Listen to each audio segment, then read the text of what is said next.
নমস্কাৰ এই মুহূৰ্তত আহি পৰিছে ৰাতিপুৱাৰ কেইবাটাও গুৰুত্বপূৰ্ণ খবৰ। আজি হৈছে 1 অক্টোবৰ।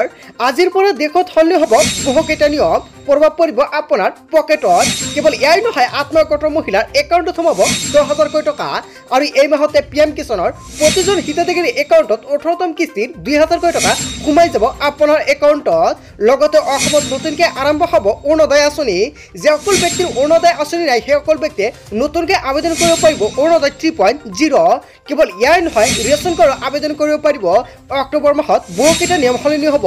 লগতে মাটি বাৰীক লৈ কেইবাটাও গুৰুত্বপূৰ্ণ নিয়ম সলনি কৰা হৈছে। কেইবাটাও ৰাজনৈতিক খবৰৰ লগতে অৰাজনৈতিক খবৰ যুগুত কৰা হৈছে আজিৰ দিনটোত। গোটেই অসম তথা ভাৰতৰ বিভিন্ন প্ৰান্তৰ পৰা যুগুত কৰা হৈছে কেইবাটাও ডাঙৰ খবৰ। এনেবোৰ খবৰ নিতৌ পাই থাকিবলৈ চেনেলটি ছাবস্ক্ৰাইব কৰি ভিডিঅ'টো এটা লাইক কৰিবলৈ নাপাহৰিব। আজিৰ আমাৰ প্ৰথম গুৰুত্বপূৰ্ণ খবৰ হৈছে অসমবাসীৰ বাবে এখন ডাঙৰ খবৰ। আজি হৈছে 1 অক্টোবৰ। দেশত সলনি হ'ব বহুকেইটা নিয়ম, প্ৰভাৱ পৰিব আপোনাৰ পকেটত। 1 অক্টোবৰৰ পৰা দেশত সলনি হ'ব বহুকেইটা নিয়ম সলনিয়ে প্ৰভাৱ পেলাব আপোনাৰ পকেটত। LPG ধনৰ লেনদেনক লৈ হ'ব বহুকেইটা পৰিৱৰ্তন। কেৱল এয়াই নহয়, দেশজুৰি সাল সলনি হ'ব ৰন্ধন গেছৰ মূল্য।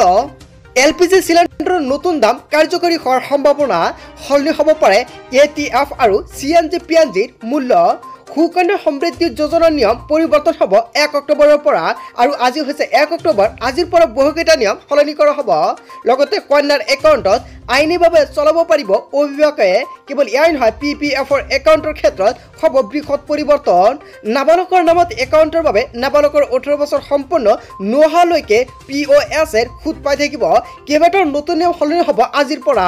কেইবাটাও গুৰুত্বপূৰ্ণ মন্তব্য কৰিছে চৰকাৰে। তাৰপিছত অসমবাসী ৰাজক জনাইছে আমাৰ পৰৱৰ্তী গুৰুত্বপূৰ্ণ খবৰ। লগতে এখন ডাঙৰ খবৰ, 2 লাখ নহয় 20 লাখ টকা পৰ্যন্ত পাব ৰাজ্যৰ যুৱক যুৱতীয়ে। কিন্তু কেনেকৈ অসমৰ মুখ্যমন্ত্ৰী ডক্টৰ হিমন্ত বিশ্ব শৰ্মাই সম্পূৰ্ণকৈ জনালে। আপুনি লাভ কৰিব পাৰিব সম্পূৰ্ণ প্ৰচেছটো জানি লওক। 2 লাখ টকা নহয়, এতিয়া 20 লাখ টকালৈকে লাভ কৰিব ৰাজ্যৰ যুৱক যুৱতীসকলে। ইয়াত চৰকাৰে প্ৰদান কৰিব। অসমৰ মুখ্যমন্ত্ৰী ডক্টৰ হিমন্ত বিশ্ব শৰ্মাই কৰিলে এখন ডাঙৰ ঘোষণা। আত্মনিৰ্ভৰ আঁচনিত ধন লাভ কৰা যুৱক যুৱতীৰ বাবে এটা ভাল খবৰ দিলে অসমৰ মুখ্যমন্ত্ৰী ডক্টৰ হিমন্ত বিশ্ব শৰ্মাই। 2 লাখ টকা ভালকৈ ব্যৱহাৰ কৰাসকলে লাভ কৰিব প্ৰধানমন্ত্ৰী মুদ্ৰা আঁচনিৰ সুবিধা। 20 লাখ টকা পৰ্যন্ত ঋণ লাভৰ সুবিধা লাভ কৰিব যুৱ উদ্যোগীসকলে। হয়, অসমৰ মুখ্যমন্ত্ৰী ডক্টৰ হিমন্ত বিশ্ব শৰ্মাই আজি এটা ভাল ঘোষণা কৰিছে। লগতে আধাৰ কাৰ্ডৰ NRCক লৈ কেইবাটাও গুৰুত্বপূৰ্ণ মন্তব্য কৰিছে অসমৰ মুখ্যমন্ত্ৰী ডক্টৰ হিমন্ত বিশ্ব শৰ্মাই। আৰু আজি হৈছে 1 অক্টোবৰ আৰু আজিৰ পৰা আধাৰ কাৰ্ড আৰু NRCক লৈ কেইবাটাও নিয়ম সলনি হ'ব। আধাৰ কাৰ্ডৰ বাবে অসমত আহি গ'ল নতুন নিয়ম। NRCৰ বাবে আবেদন নকৰিলে নাপাব আধাৰ কাৰ্ড। অসমৰ মুখ্যমন্ত্ৰী ডক্টৰ হিমন্ত বিশ্ব শৰ্মাই আজিৰ পৰা কাৰ্যকৰী কৰিলে এই নিয়ম। আধাৰ কাৰ্ডক লৈ ৰাজ্যত আহি গ'ল নতুন নিয়ম। NRCত আবেদন নকৰা লোকে নাপাব আধাৰ কাৰ্ডৰ সুবিধা। 2014 চনত যদি NRCৰ বাবে আবেদন কৰা নাই তেন্তে নাপাব আধাৰ কাৰ্ড। অসমৰ কেইবাখনো জিলাত জনসংখ্যাতকৈ অধিক আধাৰ কাৰ্ড পোৱা গৈছে। ধুবুৰী, গোৱালপাৰা জিলাত বৃদ্ধি পাইছে এই সমস্যা। একাংশ সন্দেহযুক্ত লোকে লাভ কৰিছে আধাৰ কাৰ্ডৰ সুবিধা। আগন্তুক 10 দিনৰ ভিতৰত ৰাজ্যত আহিব নতুন নিয়ম। 1 অক্টোবৰৰ পৰা অসমত আধাৰ পোৱাটো জটিল হৈ পৰিব। আৰু আজি হৈছে 1 অক্টোবৰ। আজিৰ পৰা আপুনি আধাৰ কাৰ্ডটো কেনেকৈ লাভ কৰিব। বিদেশীয়ে যাতে অসমৰ আধাৰ ল'ব নোৱাৰে তাৰ বাবে এই ব্যৱস্থা গ্ৰহণ কৰিছে। অৱশ্যেই NRCত নাম নথকা 9,55,000 লোকে পাব আধাৰ কাৰ্ড। অৱশেষত আপুনি আধাৰ কাৰ্ডটো পাইছে নে নাই নিশ্চয় কমেণ্ট কৰি জনাব।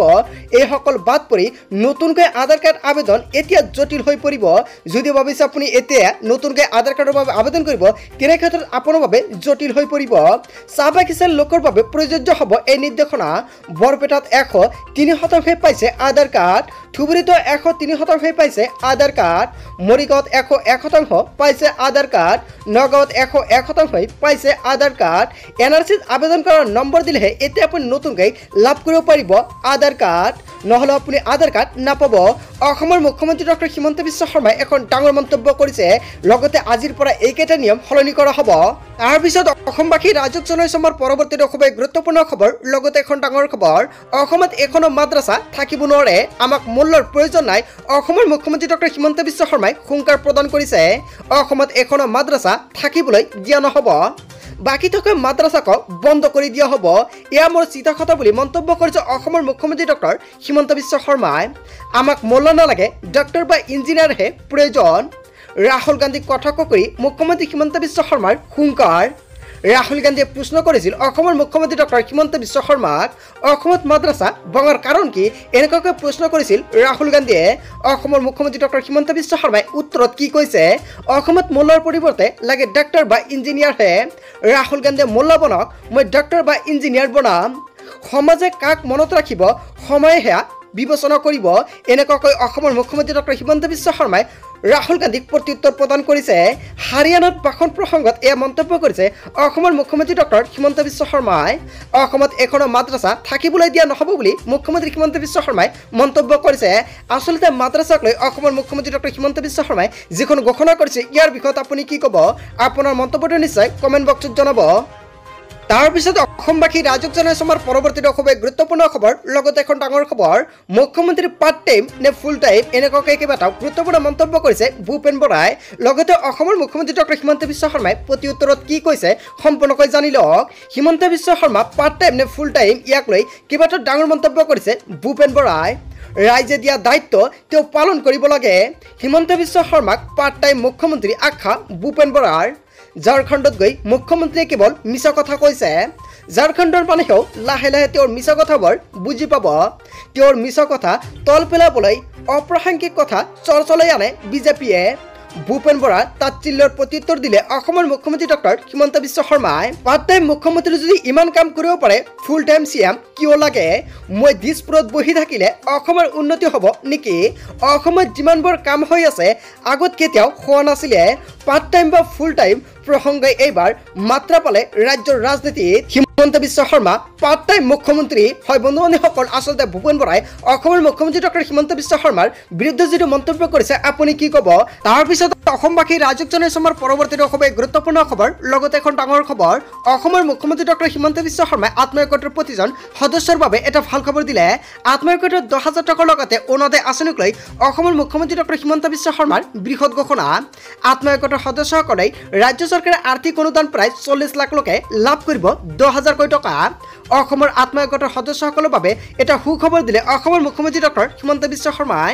অসম চৰকাৰে প্ৰায় 3,38,245টা আত্মসহায়কৰ 39,96,631 গৰাকী সদস্যলৈ আৰ্থিক অনুদান প্ৰদান কৰিব। এয়া অসমৰ মুখ্যমন্ত্ৰী ডক্টৰ হিমন্ত বিশ্ব শৰ্মাই লাইভ যোগে এখন ডাঙৰ মন্তব্য কৰিছে। ৰাজ্য চৰকাৰে আত্মসহায়কৰ সদস্যসকলক 10,000 টকালৈকে আগবঢ়াব, এই কথা আজি অসমৰ মুখ্যমন্ত্ৰী ডক্টৰ হিমন্ত বিশ্ব শৰ্মাই ঘোষণা কৰে।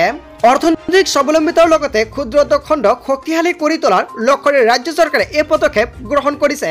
উল্লেখযোগ্য যে আৰ্থিক অনুদান সদব্যৱহাৰ কৰা আত্মসহায়কৰ মহিলাসকলে অসম চৰকাৰে বেংক ঋণৰ সুবিধাও প্ৰদান কৰিব।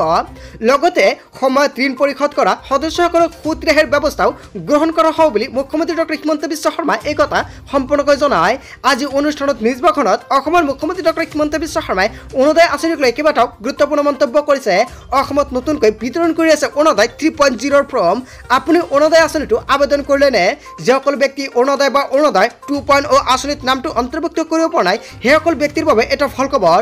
অতি শীঘ্ৰে আপুনি আবেদন কৰক অৰুণোদয় আঁচনি, অন্যথা আপুনি পিছত নাপাব টকা। লগতে এই মাহত লাখ লাখ মহিলাৰ একাউণ্টত চৰকাৰে সোমাই দিব অৰুণোদয় আঁচনিৰ টকা। কোনে কোনে লাভ কৰিব টকা সম্পূৰ্ণকৈ চৰকাৰে তালিকা প্ৰস্তুত কৰিছে। বহুতো অৰুণোদয়ৰ হিতাধিকাৰীয়ে নাপাব এইবাৰ অৰুণোদয় আঁচনিৰ টকা। এইবাৰ 10 তাৰিখত কোন কোন মহিলাৰ একাউণ্টত সোমাব অৰুণোদয় আঁচনিৰ টকা নিশ্চয় তালিকাটো সম্পূৰ্ণকৈ আন এটা ভিডিঅ'ত প্ৰকাশ পাব।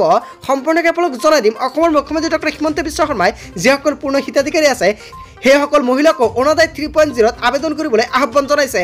অতি শীঘ্ৰে আপুনি অৰুণোদয় 3.0 আবেদন কৰক, অন্যথা আপুনি নাপাব অৰুণোদয় আঁচনি। লগতে অৰুণোদয় আঁচনিৰ লগতে চৰকাৰে নতুনকৈ আৰম্ভ কৰিছে ৰেচন কাৰ্ডৰ আবেদন। আপুনি ৰেচন কাৰ্ডৰ আবেদন কৰা নাই নেকি? অতি শীঘ্ৰে ৰেচন কাৰ্ডৰ বাবে আবেদন কৰক, অন্যথা আপুনি ৰেচন কাৰ্ড লাভ কৰিব নোৱাৰিব। তাৰপিছত অসমবাসী ৰাজক জনাইছে আমাৰ পৰৱৰ্তী খুবেই গুৰুত্বপূৰ্ণ খবৰ, লগতে এখন ডাঙৰ খবৰ, PM কিষাণৰ প্ৰতিজন হিতাধিকাৰী বেংক একাউণ্টত চৰকাৰে সোমাই দিব 18তম কিস্তিৰ টকা। 18তম কিস্তিক লৈ কেন্দ্ৰীয় চৰকাৰৰ তৰফৰ পৰা এখন গুৰুত্বপূৰ্ণ আপডেট প্ৰকাশ কৰিছে। 5 অক্টোবৰত লাখ লাখ কৃষকৰ একাউণ্টত চৰকাৰে সোমাই দিব 2,000 টকা। কিছুমান কৃষকে লাভ কৰিব 4,000 টকা। যদি আপোনাৰ PM কিষাণৰ লিষ্টত নামটো অন্তৰ্ভুক্ত হৈ আছে অতি শীঘ্ৰে আপুনি KYC লেণ্ড শ্বেয়াৰিং লগতে আধাৰ কাৰ্ডৰ লগত বেংক একাউণ্ট লিংক এইকেইটা কাম অতি শীঘ্ৰে কৰি লওক। অন্যথা আপুনি PM কিষাণ টকা নাপাব কেৱল ইয়াই নহয় চৰকাৰে কেইবাটাও গুৰুত্বপূৰ্ণ সিদ্ধান্ত গ্ৰহণ কৰিছে PM কিষাণৰ প্ৰতিজন হিতাধিকাৰীৰ বাবে যিসকল কৃষক আছে এতিয়ালৈকে PM কিষাণৰ বাবে আবেদন কৰা নাই সেইসকল ব্যক্তিয়ে অতি শীঘ্ৰে আবেদন কৰি লওক অন্যথা আপুনি নাপাব PM কিষাণৰ সুবিধা তাৰপিছত অসমবাসী ৰাজক জনসমৰ পৰৱৰ্তী খুবেই গুৰুত্বপূৰ্ণ খবৰ লগতে এখন ডাঙৰ খবৰ হাৰিয়ানা বিজেপিত গৃহকন্দল আৰু এখন ৰাজ্য হেৰুৱাব বিজেপিয়ে হাৰিয়ানা নিৰ্বাচনৰ পূৰ্বে মহাবিপদ বিজেপিৰ হাৰিয়ানা বিজেপিত ওলাইছে বিজেপি বিদ্ৰোহী নেতা মুখ্যমন্ত্ৰীৰ বিৰুদ্ধে বিদ্ৰোহ ঘোষণা কৰিলে একাংশই ফলত 8 গৰাকী বিজেপি নেতাক নিৰ্বাচনৰ পূৰ্বে বহিষ্কাৰ বিজেপিৰ দলবিৰোধী কাৰ্য কলাপৰ বাবে 6 বছৰৰ বাবে দলৰ পৰা বহিষ্কাৰ বিজেপিৰ এই অন্তকন্দলে নিৰ্বাচনত প্ৰভাৱ পেলাব পাৰে পূৰ্ণ সম্ভাৱনা প্ৰাক্তন মুখ্যমন্ত্ৰী চৌধুৰী দেৱীলালৰ পুত্ৰ ৰঞ্জিত চৌটালক বহিষ্কাৰ কৰা হৈছে কেৱল এয়াই নহয় সন্দীপ গাৰ্গৰ লগতে জিলাৰাম শৰ্মা লগতে দেৱেন্দ্ৰ কাদিয়ান বচ্চন সিং আচাৰ্যক বহিষ্কাৰ কৰা হৈছে